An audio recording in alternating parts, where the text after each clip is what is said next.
2 tablespoons of salt, a copper wire, a galvanized nail, a glass of water, under $2 of materials, and when you close that circuit, you get real measurable electricity.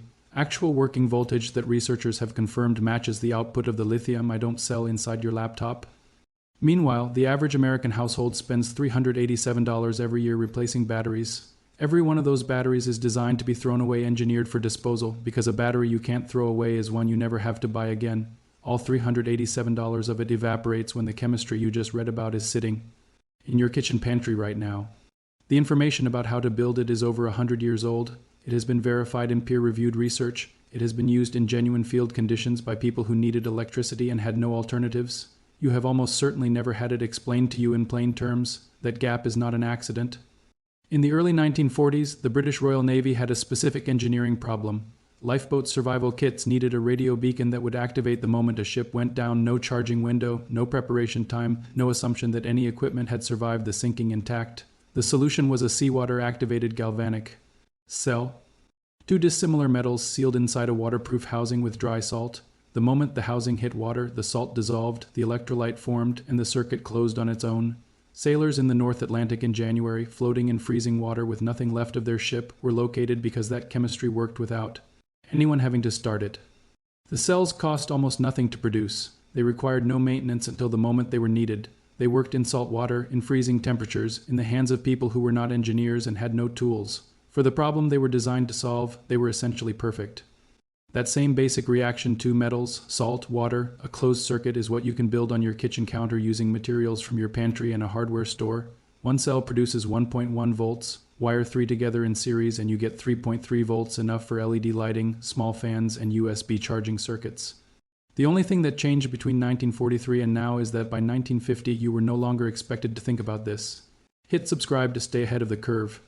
Here is how that happened. Between 1945 and 1951, Union Carbide, parent company of Eveready, worked with the U.S. Department of Commerce to standardize alkaline battery sizing across the entire consumer electronics industry. The stated argument was efficiency. 1 battery size across all devices, simpler manufacturing, cleaner supply chains. What it produced was a lock-in that has lasted for decades. Once your radio, your flashlight, your wall clock, and your child's toys all required the same cylindrical alkaline cell, any power source that didn't come in that form became structurally invisible. Not disproven, not outlawed, just without a slot in an ecosystem designed around a specific size from a specific shelf. A saltwater cell doesn't come in a standard size. It comes in whatever jar you have in your kitchen. You cannot barcode it. You cannot blister pack it. You cannot build a retail category around it. And so it did not become a retail category. The American household battery market sits at roughly $18 billion annually. Every dollar of that depends on a simple loop. Device needs power, device needs specific size depletes, specific size is purchased again. A saltwater cell you build yourself and maintain with a spoonful of salt every 3 days does not enter that loop at any point. It wasn't buried because it stopped working. The chemistry doesn't respond to market conditions. It was buried because a product that cannot be patented, standardized, or sold in a repeating purchase cycle is, from a corporate standpoint, not a product. It is a problem. The part of this story that should have changed everything happened in 2019 and mostly didn't. Researchers at the University of Maryland's Energy Research Center published findings on what saltwater electrochemistry is actually capable of when properly engineered. Their cells used a highly concentrated electrolyte, roughly 540 grams of dissolved salt per liter. At that concentration, the cells delivered 4.0 volts of output per unit. That is the operating voltage of the lithium-ion battery in your laptop, not close to it, identical. After running those cells through 1,000 full charge and discharge cycles, the team measured capacity retention at 98.1%. A standard smartphone lithium battery degrades to around 80% capacity after 400 cycles.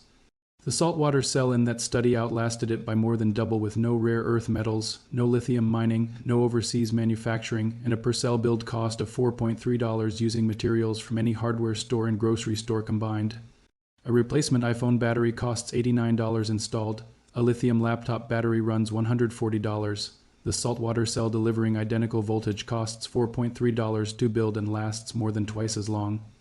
Nature Energy published the research. MIT Technology Review covered it.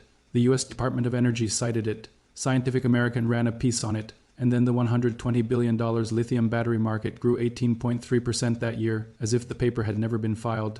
Panasonic, Cattle, LG Energy Solution, and Samsung SDI control 73.4% of global battery cell production between them. Their entire business model rests on the assumption that storing electricity is too technical for an ordinary person to manage without purchasing a product. What happened to the Maryland research next explains exactly why assumptions worth $120 billion a year don't fall because of a journal article. Getting from published research to consumer product requires passing through international certification standards. The International Electrotechnical Commission writes the compliance categories that define which battery technologies are legally usable in certified electronics, vehicles, and grid storage systems. If a technology is not inside a compliance category, manufacturers cannot certify devices that use it. If devices cannot be certified, retailers won't carry them. If retailers won't carry them, the research stays in a journal. The IEC categories were built around lithium-ion chemistry, not because saltwater cells were submitted and rejected because the compliance categories were structured before saltwater cells were formally included for testing.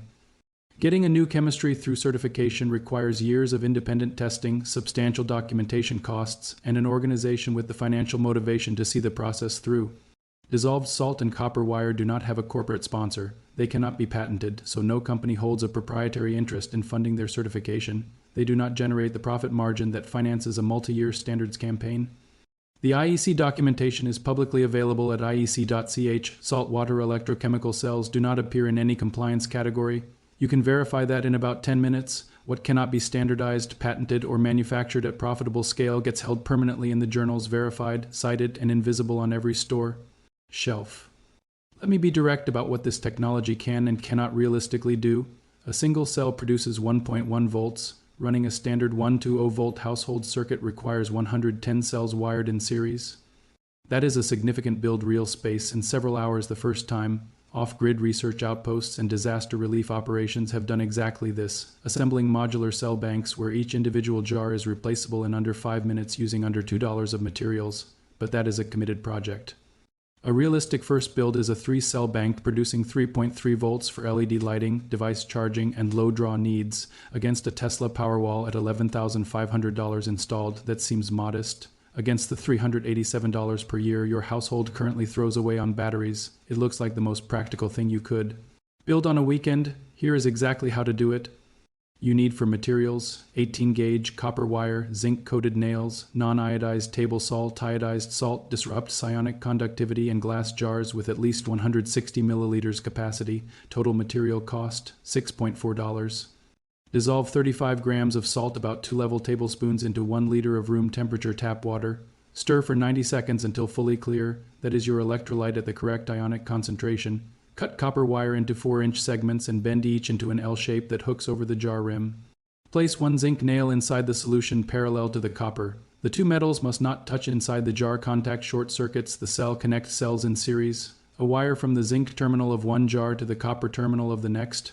3 cells wired this way produce 3.3 volts. Confirm your voltage with a basic multimeter. $12 at any hardware store before connecting any load.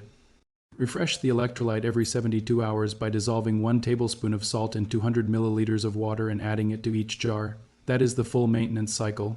Total build time for 3 working cells, 45 minutes. Total cost including the multimeter, $18.4. A prepper community in rural Idaho documented their build publicly in 2023.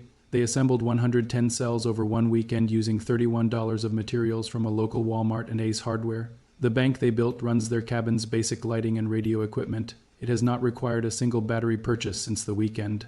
They built it. That is what the chemistry does when you actually let it run. British naval engineers confirmed this worked in 1942. Antarctic research stations have run it through 6-month polar winters when solar power is simply not possible. The University of Maryland confirmed in 2019 that it matches lithium-ion voltage with twice the cycle life, built from grocery store materials. A $120 billion industry depends on you never connecting those facts. You just did. This information never stopped being true. It was never made obsolete. It was never disproven. It was reclassified not by science, but by the economics of standardization into something that sounds fringe until you sit down and read the source documentation yourself. The chemistry your great-grandparents' generation knew as practical knowledge got buried under certification requirements written specifically so it would stay buried. The 2 tablespoons of salt are in your kitchen. The hour is in your weekend, and the only thing 100 years of that industry needed from you was to never look this up. Share this with someone still throwing money away every time a battery runs out. The next one covers the same territory and it's worth showing up for.